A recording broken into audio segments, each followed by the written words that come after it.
Welcome everyone to the seventh session of day one at the Modern Investor Summit. I'm a global markets analyst at Finimize. I'm Russell, and I'm thrilled to lead today's session on a truly unique topic, investing in lawsuits. Before we begin, I'd like to thank our session partner, Trimaxian. Trimaxian specializes in funding legal cases, offering investors a way to achieve returns that are uncorrelated to traditional markets. They've built a track record of helping investors diversify their portfolios by tapping into this non-traditional asset class.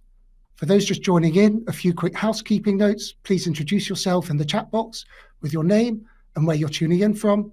This will be a 15-minute panel discussion followed by 15 minutes of audience Q&A.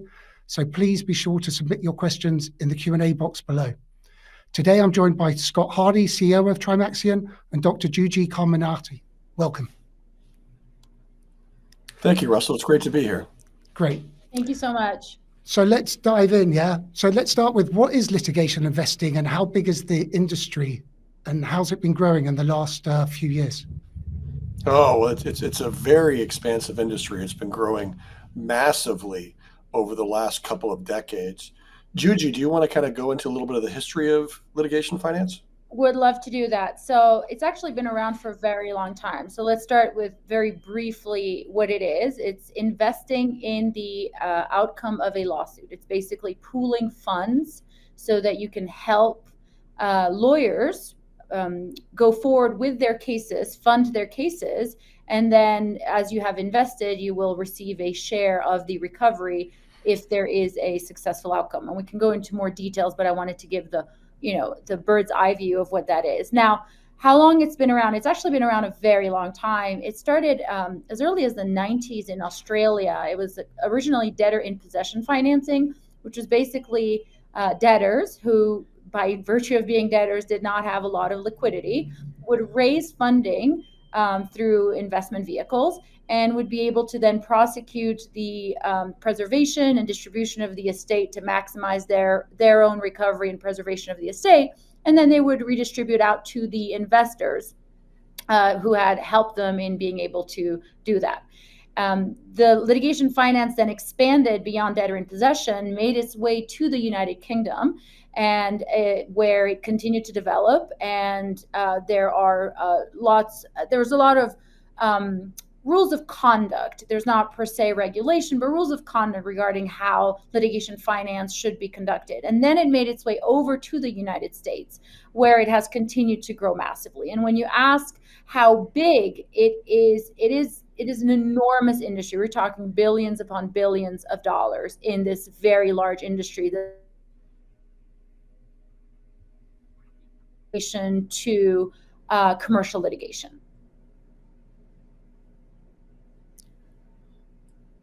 And Russell, on our side, we focus on mass torts and mass tort type litigation, which are a lot of the lawsuits you see on TV. And so we go in, we raise the money, we partner with our law firm, Litigify Law, which we created. We also run through our marketing agency, Top Class Actions. So we have everything in-house to make sure that the money goes to each individual business, law firm, and then marketing agency. And we're able to count for every single penny that gets spent from our investors, which is a very important item when you look at litigation finance and one of the main items that most litigation funders struggle with. Okay, great. So these claims are typically against corporates? Correct, yes. All of our defendants are large corporations, and almost all of these lawsuits are typically failure to warn. So that means that these lawsuits are filed because people are getting sick or people are having other significant side effects because they weren't actually warned. There wasn't a warning label on this drug or medical device or other item that would say, hey, if you take this, then you could get sick, you could get cancer, you could die or have to go back in for additional operations. But these are all against typically large drug company or large medical device companies. And what percentage of cases that you get involved with end up settling, Almost all of these mass torts end up settling. It's a very, very high percentage. It's just a question of for how much and at what point. That's one of the things about being in a very established industry like litigation finance and the mass tort industry, is that we know, 90+% of these are going to settle. It's just how successful are the litigators throughout the process will determine as to whether you've got a very good settlement or a poor settlement. And I could add to that even when you see news of trials for these particular mass torts, those are usually referred to as bellwether trials, or they are one-off trials. And that is entirely common in the sense that certain cases get selected so that either side can understand, these are my strengths, these are the weaknesses, this is how much value we're looking at. And then because these are mass torts, there are hundreds, sometimes thousands, sometimes more plaintiffs. And so while certain cases will go to trial, they are a very small pool. And that's the whole point, is that they're supposed to be examples of the value. It's a way to be able to give a more reliable valuation of the remaining cases who then will get settled. And typically, sort of how long does it take to reach that negotiation table and to see the final payout? So we can see these cases settle in as little as 3 to 4 years, where they can take up to 8 to 10. So, right now, the cases that we're investing money in on a Trimaxian side are mature cases. We're actually filing a lot of these in state court, or we're working with the law firm that's filing these in state court. And we believe that the cases that we are working with right now will settle within the next 12 to 18 months. And that means that we'd be able to return capital to investors, ideally within 24 to 36 months. Okay, so and then how do you go about identifying a suitable case and raising funds from investors?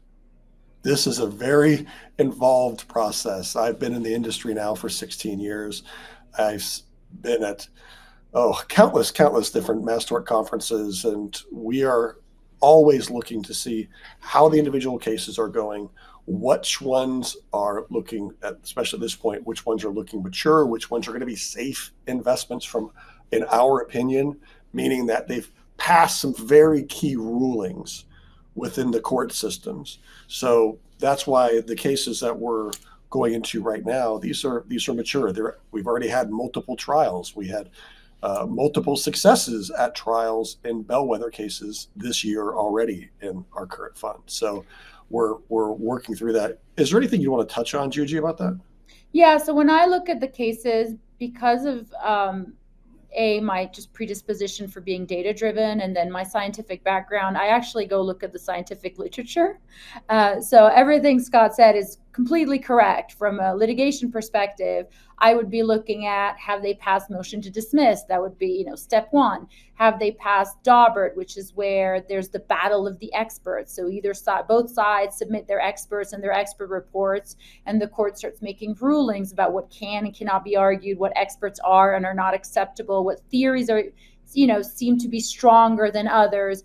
And that gets into really the very scientific side of it. But for me, it also requires a deep dive into the science of it. And as Scott said earlier, because a lot of these cases are failure to warn, once you can show that this is a failure to warn case, that the injury mechanism is not at issue, the fact that this drug, substance, food causes this injury is not at issue. The issue is whether the company knew and the company told. And for me, that shows a certain level of maturity and strength in the case. So it's a very much a multifaceted aspect of seeing when you're trying to determine if a case is something you want to invest in. There's both maturity, there is strength, which to me is on the science, and then there's also obviously the solvence of the defendant, which is not an issue in the cases that we've selected, but that's also something that needs to be looked at. Can the defendant bear the brunt of the payouts?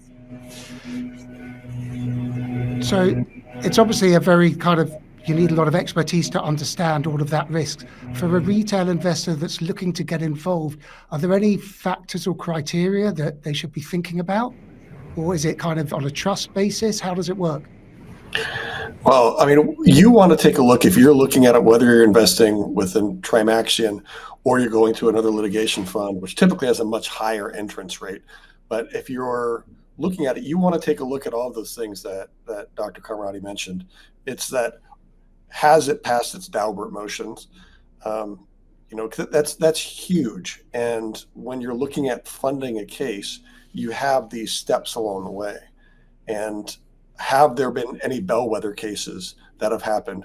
Did you win those bellwether cases? But even if you lost the bellwether cases, it doesn't necessarily mean it's a bad investment, especially if you're able to, like the way we do, where we work with the law firm that I started as well as work with the marketing agency that I started. We're able to go in at each level and see how much the cost per acquisition is for each client. And if those costs are low enough, because most of these cases settle, you can still make a very healthy profit, even if you don't win your bellwether cases. But naturally, we are very focused on picking winners. And the current case that we are working on, we have had multiple wins this year.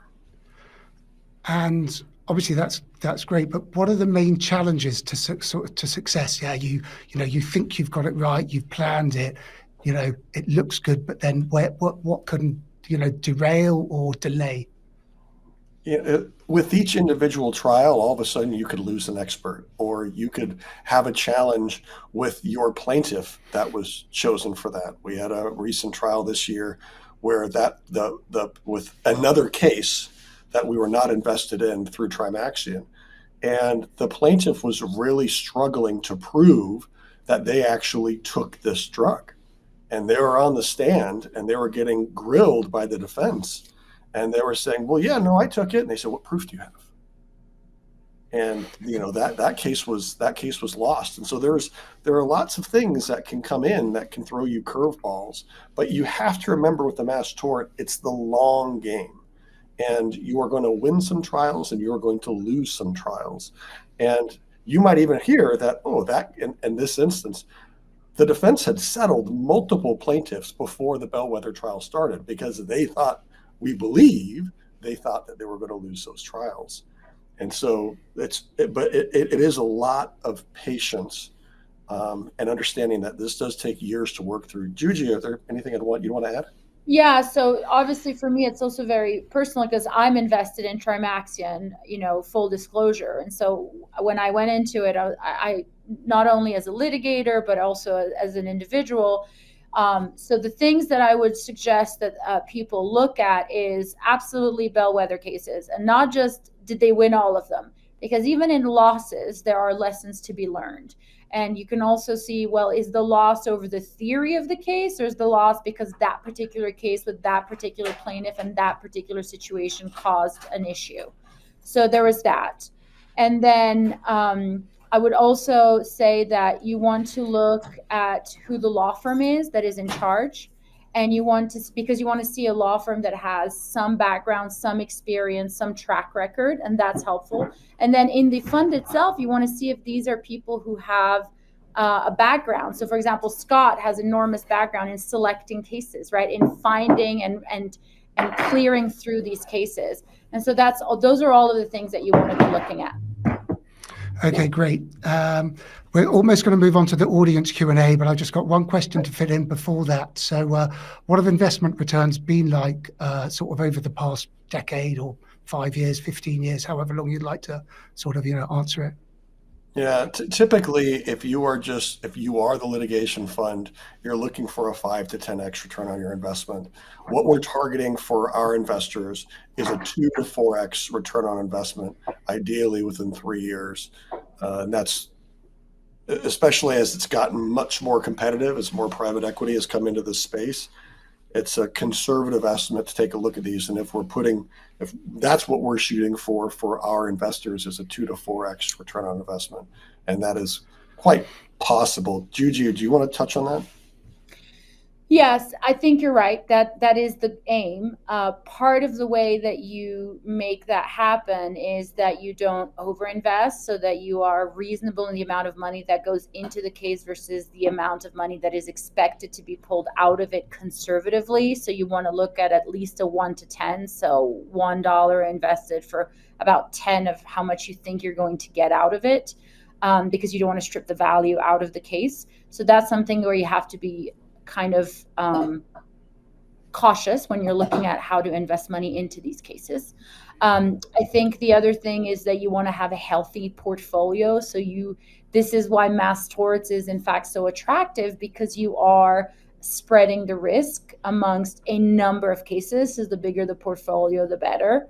And then the other thing I would point out, which is something that I ask about all the time, is how are the cases being tranched, because that will affect your rate of return. So if you have someone who will tell you, we know that there are stronger cases and then there are weaker cases, and there are cases with more damages and cases with less damages, and you want to see a healthy distribution, because you don't want everything to be packed into one particular bucket or tranche or type of injury in certain cases. So you want to see some diversification. But I think Scott, hit it right on the head. That's really that's where the aim is.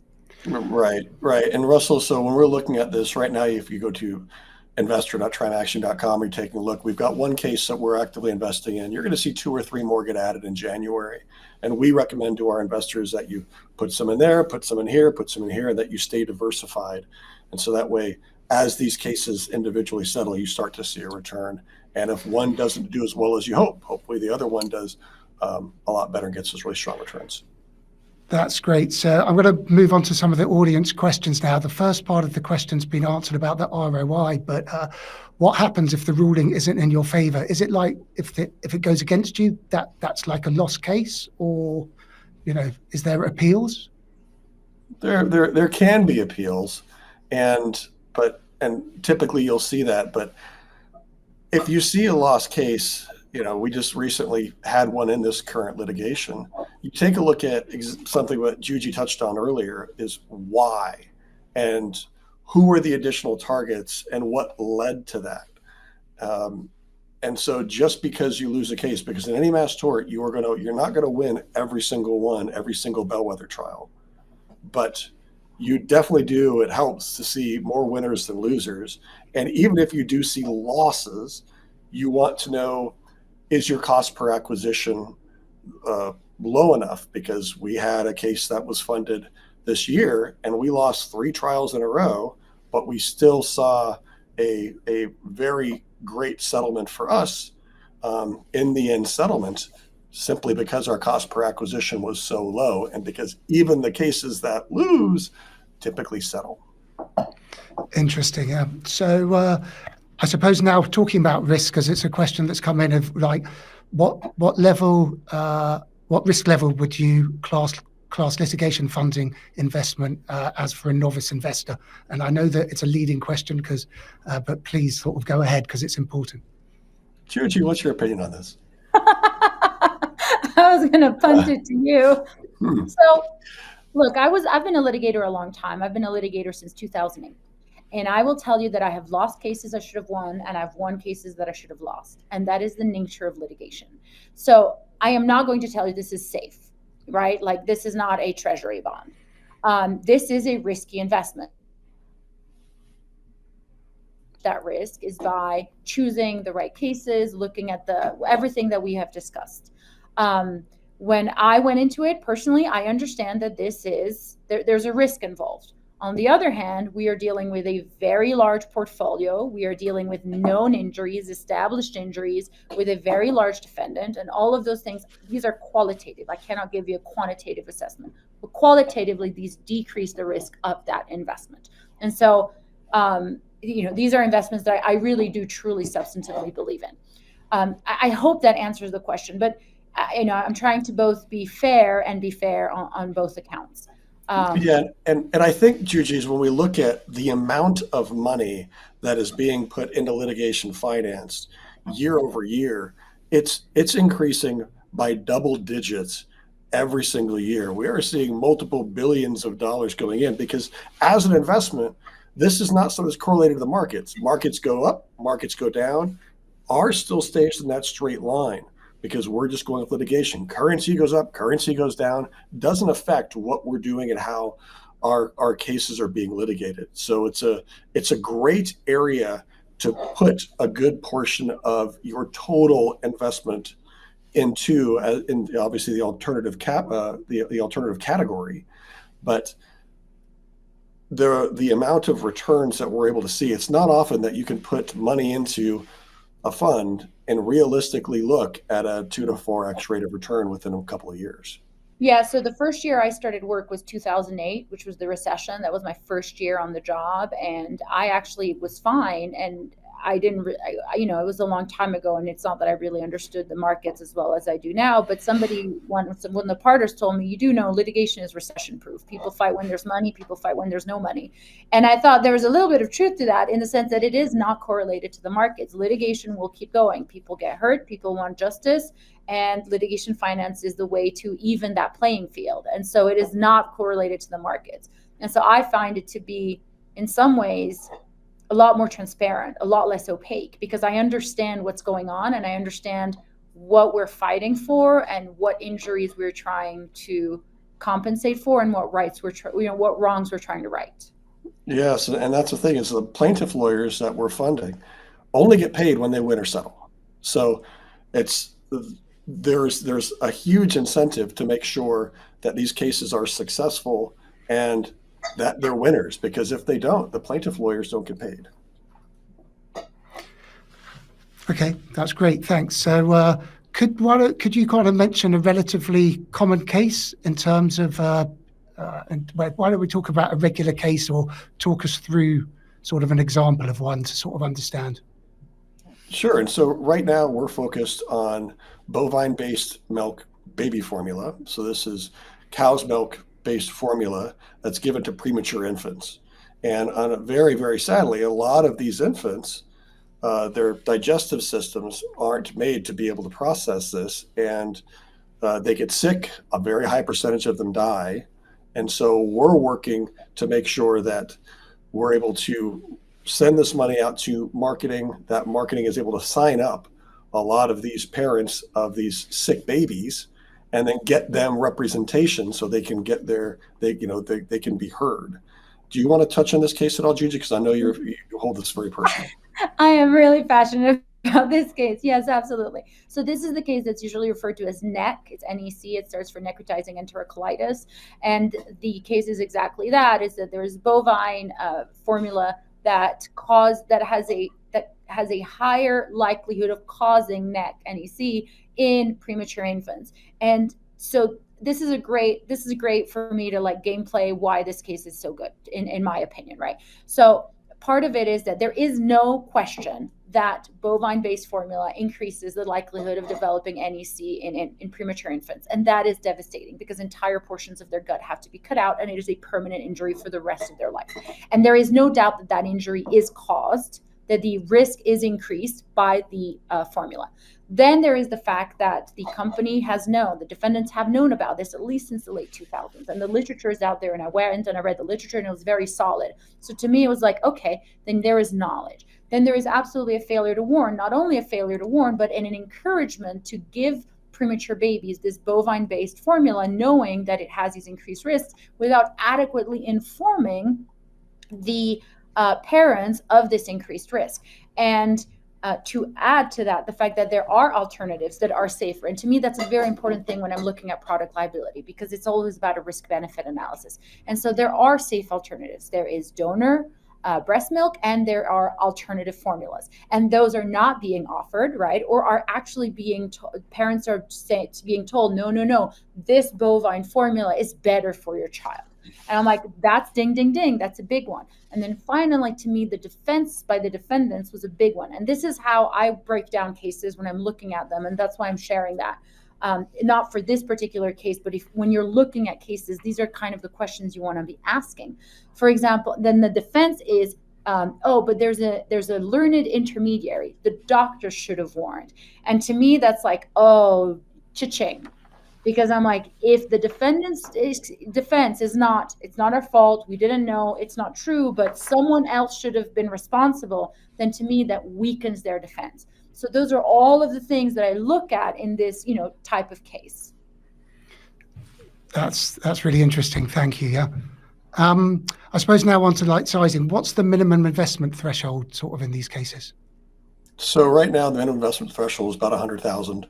And we're seeing investments come in from anywhere from 100,000 to $1 million plus. So we want to make sure everyone knows we are working with accredited investors only, but we are able to work with investors globally through our platform. And I would add that I love the fact that Trimaxian offers this, because for a very long time, litigation financing was only open and available to much higher thresholds. And so the fact that it is opening up so that more people can be involved and more people can help, to me is enormous. I love that. And I know we haven't really talked about it a whole lot. I mentioned it in passing, but I really see this as a way to even the playing field. I really see it as a vehicle for justice, because defendants for a long time, corporate defendants, have a lot of money, a lot of resources, and plaintiffs' attorneys do not get paid until they win. So they will spend years and years and years investing time, labor, funds, because experts are very expensive, depositions are very expensive, into these cases. And it becomes a war of attrition. And to me, it's so powerful to be able to have people join in that fight and help plaintiffs and keep defendants accountable. And that's tremendous. And we do have a cap of 50 million on this fund. So we're rapidly approaching that, which is great. And how do you go about addressing ethical questions about profiting from legal disputes? Do you kind of screen sort of which type of cases you're happy to do, or? Well, one of our biggest goals when we created a law firm was to increase access to justice for people. And Trimaxian is just another way to do that, because most of the folks that are hearing about these lawsuits, they go, maybe it's not worth my time. And we want to make sure that we're funding this advertising so people know this is worth your time. These lawsuits, if you file a lawsuit, this is going to help you and your family, pay for the medical bills for your child for years to come. And that's why you saw a $495 million verdict for the plaintiffs, because their lifetime expenses for caring for these children, it's so expensive. And when you're putting money into this fund, and we're spending this to sign up these clients and make sure that they're taken care of, you are helping families that need the help. These are families that premature babies that got very, very, very sick. And so I think it's really great when we look at what we're trying to do here is we're able to help make a difference in the clients' lives themselves. And frankly, they need the help. Okay, great. Thanks. I suppose it was a question out here is how scalable is litigation funding? I mean, it seems like, you've raising this fund for you and a bit out there. You say it's billions and growing double-digit %. Do you just like to expand on that a bit? Yeah, I mean, when we're looking at the cases, we're going to eventually be launching 5 funds per month. And so by the end of next year, you're going to see a lot of different options. We're looking at funding cases across Canada and across Europe, Australia, Asia. There are a lot of opportunities as we look at mass litigation on a global scale. And that's why some of the incumbents have continued to grow by billions of dollars a year. Right. So the scale question is actually the opposite. We are actually a smaller, because we are allowing other people. It actually started much bigger. So the big players in the world are doing, hundreds of millions of dollars. So it's actually the reverse question. And so are there regional differences when you talk about kind of global? I assume like courts and jurisdictions and process. Is that something that is it you said it started in Australia, UK to US. Are there big differences between them all? And we are running out a little bit of time. So if you could try to keep it like not too. There's a lot of differences when you go country to country and jurisdiction to jurisdiction. Early on, all the cases that we're funding are in the US, but I've been speaking on panels internationally for years now. And so eventually we're going to start funding cases across the pond and really focusing on exerting global pressure on a settlement for these cases and trying to get justice for these victims on a global scale. Okay, that's great. Look, thank you to my fantastic guests. Been super insightful, Scott and Dr. Giugi Carminati, for sharing those insights, and to all of you for tuning in. So thank you. I hope you enjoyed it, learned something new, and can take something away from the session. Don't go anywhere, as coming up next is AI's impact on investment platforms a new era for retail investors. It'll start in about 15 minutes. See you all at the next session, and have a great day, evening, depends where you're tuning in from. Thanks.